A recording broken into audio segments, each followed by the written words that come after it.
2016년 3월 20일 주일날 저녁입니다.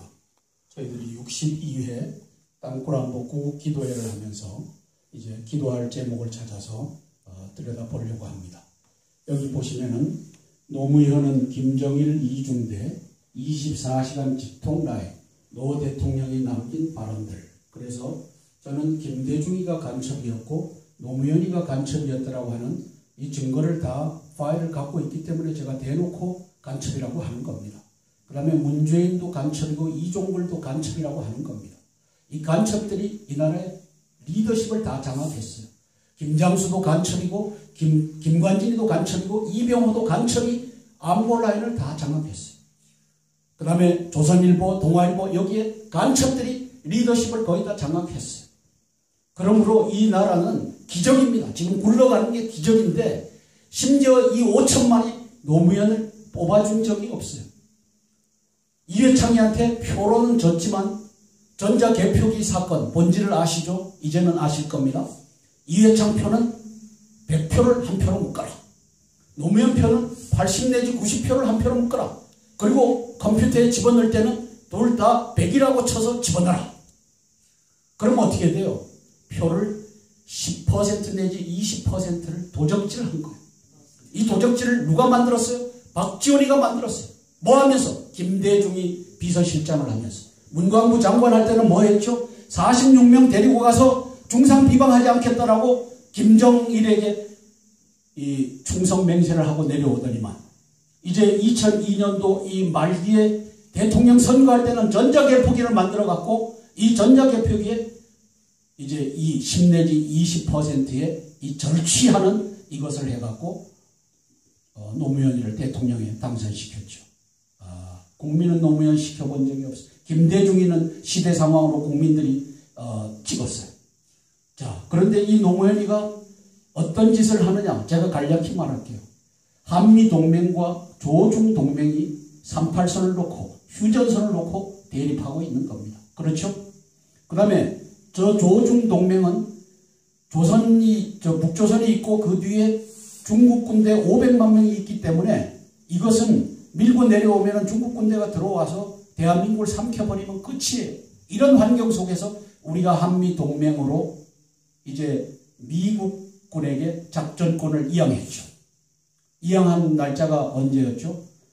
1950년 6월 25일 날 전쟁이 발발했고 1951년 7월 14일이었던가 그때 이제 그 대통령 이승만 대통령이 한국군은 작전 지휘를 유엔군, 미군이 맡아달라 이렇게 해서 이양을 했죠.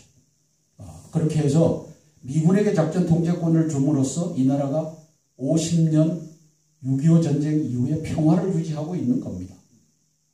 그렇지 않았으면 벌써 밀고 내려왔죠. 밀고 내려올 때 지들만 내려와요. 중공군이 같이 내려오죠. 그런 상황에서 이제 이러한 상황을 아는 사람이 이 막 비판하는 것을 대통령이 돼서 나라를 팔아먹는 일을 하는 것을 한번 보겠습니다.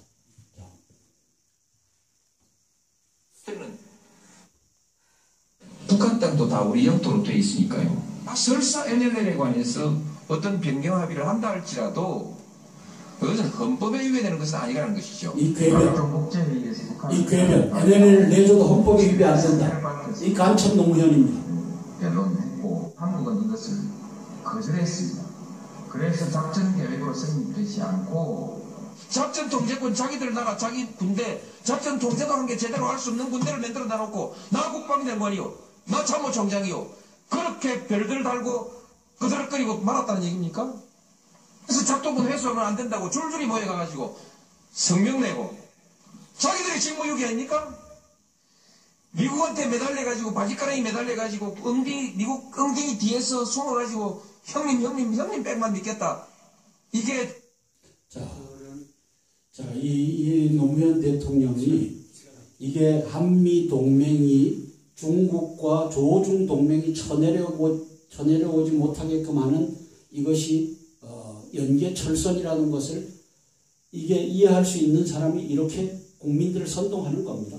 왜? 간첩의 지령을 받아갖고 2012년 4월 17일부로 전작권을 환수하기로 하죠. 이게 지 생각이겠어요? 간첩이니까 지령을 받아서 한 거죠.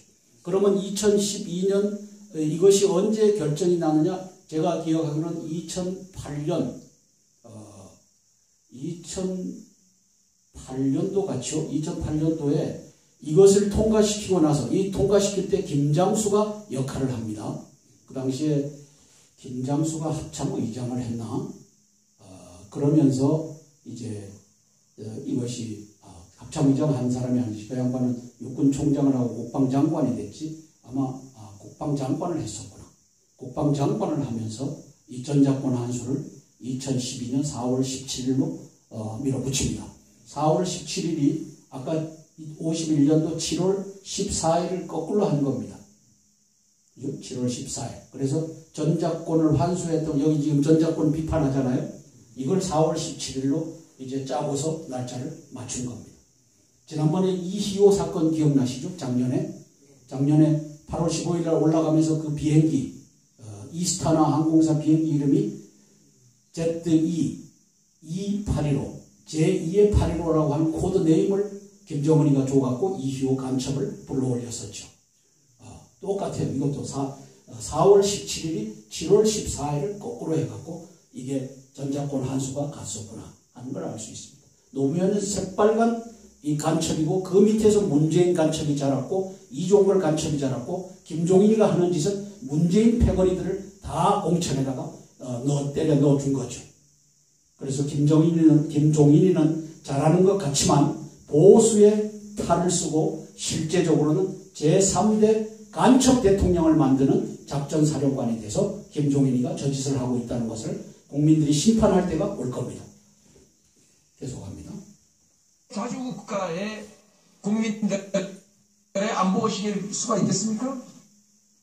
어떻게 생각하십니까? 이 내용은? 아니 뭐 어떻게 생각하나 아찔한 정도가 아니고요. 제가 봐서는 정말 이 나라가 어떻게 그나마도 그때 당시 지금까지 이렇게 있었는지 그게 의심스러울 정도로 기적이에요. 기적. 노무현 간첩 밑에서 대한민국이 노무현 정부 시절이거든요. 네. 저 아직도 기록하고 있는데 노무현 정부 시절에 핵실험을 1차 2000년대 핵실험을 했을 때 노무현 정부에서 대통령 직접 청와대에서 브리핑을 할 때 한 달 지나서 그 전까지는 야 어떻게 이럴 수가 있나 했다. 한 달 지나서 뭐라고 했냐면 북한이 왜 핵을 가지려고 하는지 이해가 된다고 했거든요.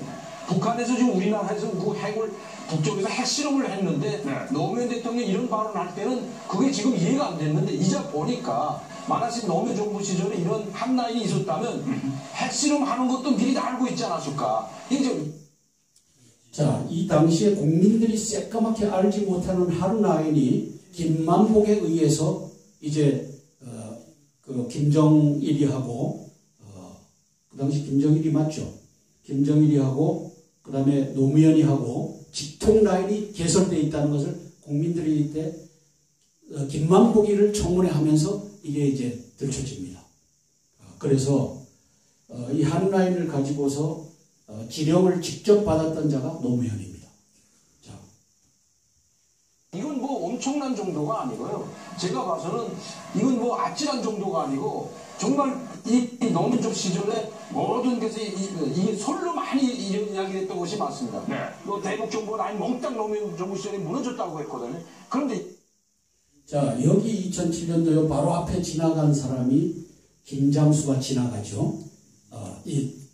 저걸 하면서 꽃꽃장수가 되죠. 2007년도 사건입니다. 만들어진 간첩 김장수가 여기서 만들어지는 겁니다. 간첩 노무현이가 끌고 올라가서 야 이거를 절 보고 수사를 하면 다 밝혀내겠어요. 네. 계속.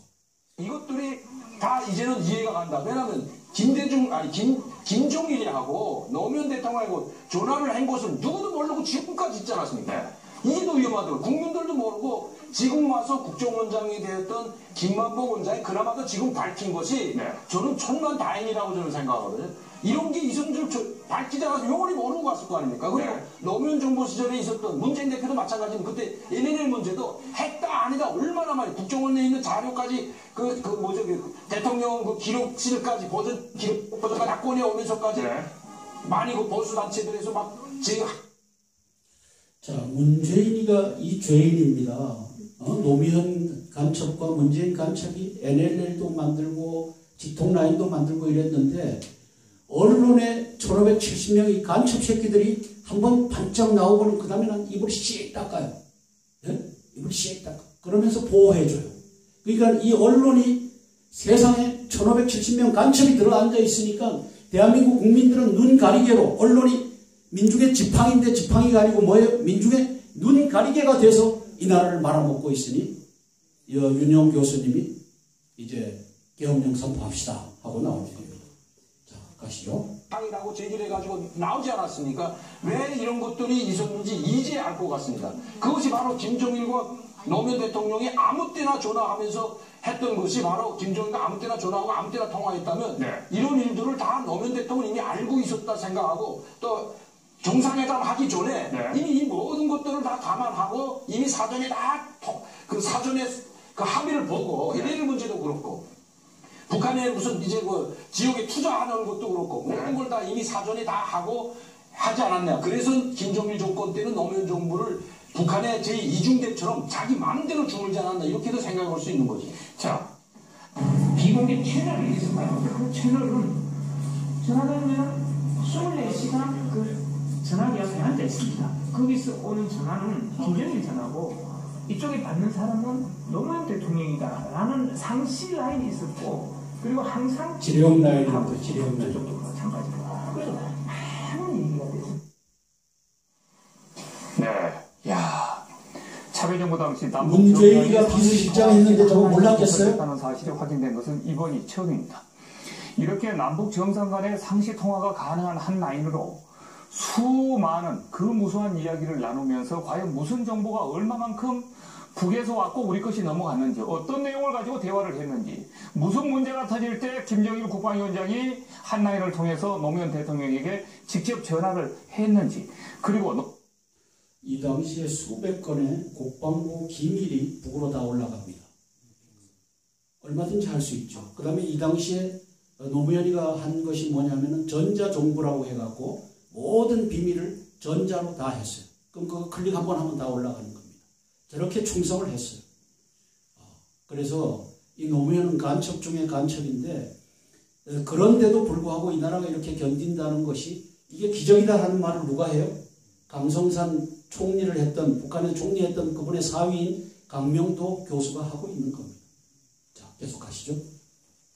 노무현 대통령은 김정일 위원장한테 직접 전화한 적이 없었는지 두 정상이 만나서 국무회의를 하면 그런 것까지도 뭔 이야기를 했다라고 회의 내용을 통화로 이야기를 주고받고 하는 관계였는지 이 참여정부 당시 미국에서는 한국 측에 전달한 기밀 정보들이 바로바로 북한에 넘어가기 때문에 한국 정부와 정보 공유를 하지 못하겠다.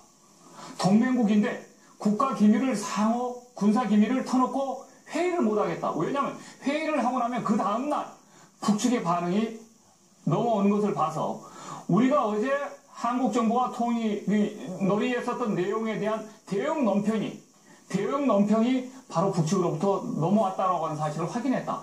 그래서 어디까지 동맹국 한국과 군사기밀을 놓고 회의를 해야 될지를 모르겠다라고 하소연을 털어놓은 적이 있습니다. 당시 참여정부 2인자이자 청와대 비서실장이었던 문재인 대표는 이런 사항을 어느 선까지 알고 있을까요? 네티즌들의 궁금증도 커지고 있습니다. 자, 대한민국 헌법에는 북한 땅도 다 우리 영토로 돼 있으니까요. 설사 NLL에 관해서 어떤 변경 합의를 한다 간첩이 아니면 저 발언을 할 수가 없습니다. 헌법에 의회되는 것은 아니라는 것이죠. 각종 국제회의에서 북한을 비난하는 발언이 나오면 최대한 사의를 밝혀서 북한을 변론했고 한국은 이것을 거절했습니다. 그래서 작전 계획으로 성립되지 않고 작전 통제권 자기들 나라 자기 군대 작전 통제도 한 게 제대로 할 수 없는 군대를 만들어 놔놓고 나 국방장관이요 나 참모총장이요. 자, 요게 이제 2006년도에 했던 거고 그 앞에 2008년도에 했는데 이때 어떤 일이 벌어졌어요? 2003년도에 집권하자마자 무슨 짓을 했죠? 자, 저 진해에 있는 해군작전사령부 부산으로 옮겨라. 2007년도에 옮겼어요. 그럼 그 사이에 뭘 했죠? 그 밑에다 탱크와 장갑차와 집차와 버스와 이 기갑부대를 갖다가 집어넣어 놓은 겁니다. 그죠? 누가? 노무현이가 요 얘기를 하면서 이 얘기를 하면서. 이 얼마나 가증스러운 일입니까? 국민들은 이 사람을 대통령 만들어준 적이 없어요. 누가 만들었어요? 박지원이라는 놈의 새끼가 뭘로? 전자개표기 이 사건으로. 손충무 씨가 이걸 밝혔어요. 전자개표기 사건의 본질을 이제 이해하시죠? 이회창 씨는 100표를 집어넣어. 그 다음에 이쪽 표는 80 내지 90표. 노무현이니까. 그렇게 해서 표를 100표가 들어가면 10표 내지 20표를 강탈한 거야. 그렇게 해서 올린 거야. 그리고 그 앞에 쇼를 잘했지. 누가? 정몽준이 하고 노무현이 하고 단일화 쇼를 잘했지. 정몽준이는 아는지 모르는지. 그렇게 별들 달고 그들거리고 말았다는 얘기입니까? 그래서 작동본 회수하면 안 된다고 줄줄이 모여가가지고 성명 내고 자기들이 직무유기 아닙니까? 미국한테 매달려가지고 바지가랑이 매달려가지고 미국 엉덩이 뒤에서 숨어가지고 형님 백만 믿겠다. 이게 자주국가의 국민들의 안보의식일 수가 있겠습니까? 저희들이 저 발언을 많이 들어왔던 그런 발언인데요. 저희들이 저 영상을 다시 틀어준 것은요. 지금 김정일과의 한 라인을 설치해서 24시간 전화통화를 아무 때고 할 수 있다라고 하는 그런 어떤 충격적인 정보를 우리가 취득한 이후에 노무현 대통령이 저런 발언에 대한 행간을 다시 분석해보고 해석해보면서 김정일의 지령에 따라서 말한 거라는 뜻이에요. 아, 그러면은 뭔가 좀 다른 해석이 나올 수 있을 것 같습니다. 어떻게 보십니까? 자, 전시작전 동제권 지금 이야기를 하는데 굉장히 들으면은 뭐 시원하죠. 국민의 한 사람으로서 맞아. 저거야. 우리가 이렇게 잘 사는데 무슨 미국 형님이야 라고 하지만 그것은 일반 국민들은 얼마든지 소주 한잔 하면서 할 수 있는 이야기예요. 그러나 국가 지도자는 국익을 생각해야 됩니다. 국익을 생각하면 저같이 국가 지도자도 아닌 사람도 이 대한민국의 안보 상황을 알면 저러한 자존심도 다 버릴 정도로 아 그래 작전 통제권 미국이 가지고 있는 게 우리 국익의 심대한 이익이다 라고 알 수 있는데 저렇게 감성적으로 나갔다는 거. 그리고 작전 통제권을 전환을 할 때 12년 4월 17일이라고 그랬어요. 네. 4월 17일 무슨 날인가 하면은 메가드 장군에게 이승만 대통령이 작전 통제권을 넘겨준 7월 14일, 50년 7월 14일을 거꾸로 해서 4월 17일로 만든 거예요. 그래서 그런 식으로도 아주 사소한 것도 미국의 감정을 건드렸고, 그리고 이제 당시 2006년도에 1차 핵실험 했지 않습니까? 네. 1차 핵실험 했을 때, 자, 지금 북한이 3차 핵실험 하니까 어땠습니까? 킬체인, 이런 각종 핵에 대한 어떤 그 대응 정책들이 막 쏟아지지 않습니까? 그때 당시에 1차 핵실험 하니까 얼마나 충격적입니까? 처음이니까. 그런데 군에서 제가 군인들한테 그렇게 했습니다. 사실 그때 당시에 군부 최고위층에 있던 분들 사실 좀 반성 좀 해야 돼요. 아니, 어떻게 대응 안 할 겁니까? 하니까 대응을 내놓을 길 두려운 겁니다. 대응을 내놓으면 너 왜 이런 거 내놓냐 이거지. 찍힌다는 겁니다. 한마디로. 예를 들어서 북한의 핵미사일을 요격하고 막아내고 또 선제 공격해서 없애버리고 이러한 아이디어는 너무나 많은데 그때까지만 해도 북한의 핵능력이 이야기했으니까 네. 그거 하면 찍히겠다는 겁니다. 그런 정권의 분위기였다. 그래서 저는 그러한 분위기 속에 이러한 전화가 서로 간에 양 정상 간에 했다는 것은 굉장히 위험하지 않았냐 생각합니다. 지금 북한의 김일성의 핵으로도 나오지만은 이 나라의 미군 때문에 북한이 공격을 못했습니다. 네. 제6.25 같은 전쟁을 일으켜서 무력으로 통일하려고 해도 미군이 버티고 있기 때문에 미국과 싸워야 되기 때문에 북한이 공격을 못하고 지금까지 했는데 지금도 미국을 핵으로 공격한다고 위협하지 않습니까? 그만큼 미군 때문에 했는데 노무현 대통령의 저 이야기를 들어보면 야 이거 미군 철거 당장 미군을 내쫓을 것처럼 이야기하잖아요. 미군의 엉덩이 뒤에서 숨어가지고 형님한테 아니 저 깜짝 놀란 게 어떻게 한 게 우리 국가와 국민의 안전을 책임진 한 게 대통령이 어떻게 저런 발언을 할 수 있을까? 지금 미군 때문에 북한이 공격을 못하고 있는데 그 미군의 엉덩이 뒤라고까지 말하는 거 이건 그러면 미국이 볼 때 저 이야기를 들었을 때 미군을 철거시키겠다고 한다면 그걸 노리지 않았는가 이렇게도 생각해 볼 수 있는 거예요. 대한민국 군인들을 모욕을 주는 그것뿐만 아니고 만약시 노무현 정권이라든가 노무현 사상을 계승한 정권이 만화씩 들어섰다면 미군 철거 주장까지 나오지 않았을까? 그때 노무현 대통령 시절에 정부 시절에 미군 철거 주장했던 사람들이 상당히 많잖아요. 그런데 대통령까지 거기 동조해가지고 미군 엉덩이 뒤에서 숨어서 형님 한다고 거기 바지가림이 달렸다. 나는 이거 도대체 이거 대통령이 이런 말을 하는 게 이해가 되지 않습니다. 자기 민족 자기의 이게 저 뉴스를 보고 저도 정신이 아찔했는데 왜냐 엊그제 그 시대까지 상황이었느냐 그런 걸 그다음에 그때 이게 정부 이 보시면은 노무현이가 간첩이라는 걸 알 수 있고 또 지령에 따라서 한라인을 설치하고 저걸 이제 문재인이가 비서실장이니까 받아갖고 전해주고 그 문재인이가 이제 3대째 이제 간첩 대통령으로 나오려고 지금 언론 1570명이 짜고서 이제 이 뉴스의 행간을 보면 다 알 수 있어요. 그 다음에 이 종편도 보면은 아주 가관입니다. 제가 보다가 채널을 돌렸는데 거기에 간첩 새끼들이 4명, 5명 하면은 간첩 새끼들이 1명 내지 2명이 꼭 들어가요. 그렇게 편성을 해요. 그러면 요 자리에는 누구를 앉혀라 해갖고 간첩 새끼들이 들어가서 박근혜 끄집어내리고 정부 끄집어내리고 문재인 찬양하고 김종인이 찬양하고 이 짓을 하는 겁니다. 이 짓을. 그러면 그게 어떻게 돼서 된 것을 이제는 깨달아 알 수 있잖아. 간첩 김대중이와 간첩 문재인이와 간첩 노무현이와 간첩 이종거리가 간첩 박지원이가 정치, 경제, 사회, 문화, 외교, 심리, 국방, 언론, 종교에 할 것 없이 다 간첩들과 종북들로 도배를 해버렸구나. 그래서 윤용 교수님이 이제 저걸 해야 된다. 이것이 이제 설득력을 갖는 겁니다. 계엄령을 선포해야 되는 것이. 계엄령 선포하면 다 준비해놓고 아까 말씀드렸던 대로 대장 새끼들 다 목 자르고 중장들 중에서 김관진, 김장수, 박지원 편에 서지 않은 의로운 자들 그리고 땅굴 있다라고 믿는 자들 이런 사람들을 대통령께서 고르셔. 이거 뭐 대통령 직접 못하시면 국무총리하고 이렇게 해갖고 딱 해서 발표 착착 하고 난 그 다음에 그거 다 잡아갖고 다 잡아쳐놓는 거. 그 다음에 이제 사설 쓴 놈들 중에 사설이 논리적으로 중학교 2학년 정도 되면 논리적으로 이놈이 종북의 지령을 받아서 썼는지 그 다음에 한날 한시에 이쪽 나오고 저쪽 나오고 했던데 같이 논설 쓴 놈들 다 잡아들이면 이거 할 수 있어요. 이거를 황교안 국무총리님과 대통령님께서 김수남 검찰총장님께서 하셔야 됩니다. 이걸 놓고 우리가 이제 10만 의로운 사람들이 일어나줘야 됩니다. 이제 우리 기도하는 사람들이 이제 기도를 건성건성하지 말고 나라를 살려주십시오 이렇게 하지 말고 구체적으로 간첩 이 새끼들 때려잡게 해주십시오. 땅굴 대비하게 통수명령 내리게 해주십시오. 그 다음에 교회 7,000명이 북한에 올라가서 저렇게 성 접대받고서 내려와서 공문으로 땅굴 없다라고 다 했는데 15만 이 교역자들 회개하고 땅굴 있다. 간첩 잡아야 된다. 이 설교하게 해주십시오. 이렇게 기도하고 그 다음에 1,000만 성도들 중에 1%인 적어도 10만은 깨어나서 이제 핍박을 받을지라도 바른말 하는 이런 사람들이 나와죠. 저 윤용 교수님 얼마나 멋있어요. 그죠? 윤용 교수님. 그럼 목숨 내놓고 하는 거예요. 그럼 그렇게 해서 이걸 놓고 기도하고 우리 사모님 기도해 주시겠습니다. 5분간 기도합니다. 사랑의 아버지